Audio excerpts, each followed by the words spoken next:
कहीं हम scientific innovation में लैक करते हैं। बिल्कुल सही बात है। साइंटिफिक इनोवेशन में हम देखिए साइंस की बात करेंगे, लेकिन वो सिर्फ इसलिए परिवार वाले करेंगे ताकि आपको एक अच्छी जॉब मिल जाए, एक बढ़िया जॉब मिल जाए, है ना, कि भैया डॉक्टर इंजीनियर हो जाएगा, जॉब मिल जाएगी। इंजीनियरिंग जो इतना फन होना चाहिए, भारत में डिप्रेसिंग पूरा मॉड्यूल हो गया है। ज्यादातर जो लड़के जाते हैं वो डिप्रेस होकर वापस आते हैं, या लोग छोड़ रहे हैं इंजीनियरिंग। इंजीनियरिंग से ही तो देश बनता है। अमेरिका में इंजीनियरिंग कॉलेजेस देखिए, चाइना में इंजीनियरिंग कॉलेजेस देखिए, वहां का पैटर्न ही अलग है। लेकिन भारत में इंजीनियरिंग छोड़ देते हैं लोग।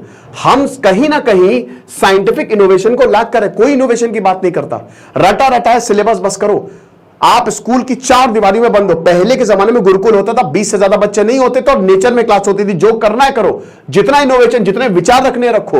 लेकिन आज वो पूरा क्लोज्ड दीवार, एक रटा रटा है सिलेबस। एग्जाम होता है, फेल हो गए तो बाढ़ में जाओ, नहीं हुए तो फिर चलो आगे निकल जाओ। धक्का मुक्की वाला हिसाब किताब चल रहा है। तो जब तक ये चीज हम चेंज नहीं करेंगे तब तक साइंटिफिक इनोवेशन नहीं होगा। हम लैक कर रहे भयानक तरीके से। और जैसा कि मैंने बताया कि जो टैलेंटेड इंडियंस हैं, जो हर इंडियन टैलेंटेड है, बट जिनको ये मौका मिल जाता है मेहनत करके, जो अब देखिए आईआईटीज में ढेरों कोचिंग है। आईआईटी निकाला, वो बाहर चले गए, मैक्सिमम बाहर चले गए। वो पैकेज उनका बढ़िया लगा, बाहर चले गए। वो अमेरिका के लिए काम करा, अमेरिका को पढ़ेगा इंडिया तो बढ़ेगा अमेरिका। कितनी बार मैंने ये लेक्चर्स लिए, जो ब्रेन ड्रेन हो रहा है भारत का, ये बहुत चिंताजनक है। और इसमें सरकार को सोचना चाहिए। स्टार्टअप इकोसिस्टम को बढ़ावा सरकार नहीं देती है मेरे हिसाब से, बहुत ज्यादा नहीं दे रही है। टैक्स को सरकार को कम करने चाहिए, स्पेशली स्टार्टअप के लिए। 5 साल तो कोई टैक्स लगेगा ही नहीं। तब आप देखिए कितनों लोगों को नौकरी मिलती है और क्या अर्थव्यवस्था हमारी बढ़ती है। आज ज्यादातर ऑफिस बाहर खोल रहे हैं, क्यों भाई? उनके वो टैक्स के हिसाब से ये चीज है। अश्लील गोबर अभी कह रही है कि आप 6-7 महीने जो टैक्स पे वो चैरिटी कर रहा है, आप सरकार के लिए काम करो 6 महीने, 50% आपका सरकार ही ले जा रही है। ये हिसाब किताब है, ठीक है ना, ये चीज है। और उसके बाद फिर कहीं ना कहीं हमारी फ्री सोसाइटी भी, हम देखिए हम बहुत जल्दी ऑफेंड हो जाते हैं। We lack free society. हमको बहुत जल्दी हमारे ईगो पे बात आ जाती है। अगर आप सैम अल्टमैन ने भी कहा तो हमारी ईगो पे बात आ गई। अरे इंस्टेंट क्या आप करके दिखाओ, ईगो पे मत लो। समझ रहे हो? जो है सो है। तुम चैट जीपीटी बनाओ ना, किसने रोका है? बनाओ चैट जीपीटी, बनाओ फेसबुक। चाइना में सब अपना चलता है, उनका अपना बाइडू है, उनका अपना वी चैट है। व्हाट्सएप नहीं है, यूट्यूब नहीं है वहां पे, वो अपना चलाते हैं और सक्सेसफुल है खूब। तो तुम भी बनाओ ना ऐसा कुछ, बढ़िया प्रोडक्ट होगा तो अपने आप जाएगा। लेकिन हमको तो एक्वायर होने में ज्यादा मजा आता है। पिक्चर सीजन 2 देख रहा था, उसमें यही था कि एक्वायर होना, कंपनी बंद होना एक ही चीज होती है।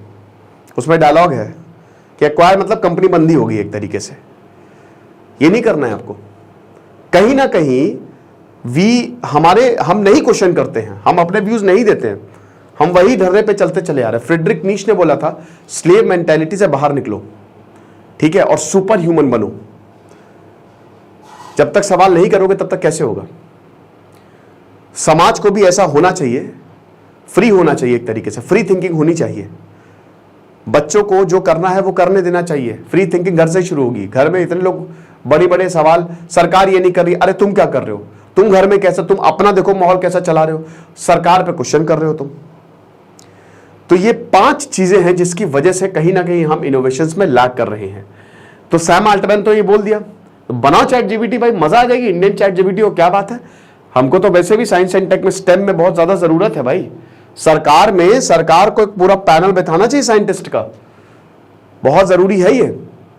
और तगड़ी फंडिंग देनी चाहिए। जिस दिन साइंस में फंडिंग आने लगी, जिस दिन भारत के कॉलेजेस, भारत का एजुकेशन सिस्टम साइंस ओरिएंटेड हुआ प्रॉपर, उस दिन भारत तबाही मचा देगा। क्योंकि जब जब भारत को मौका मिला है, भारत विश्व गुरु बन गया है। तो ये चीज है।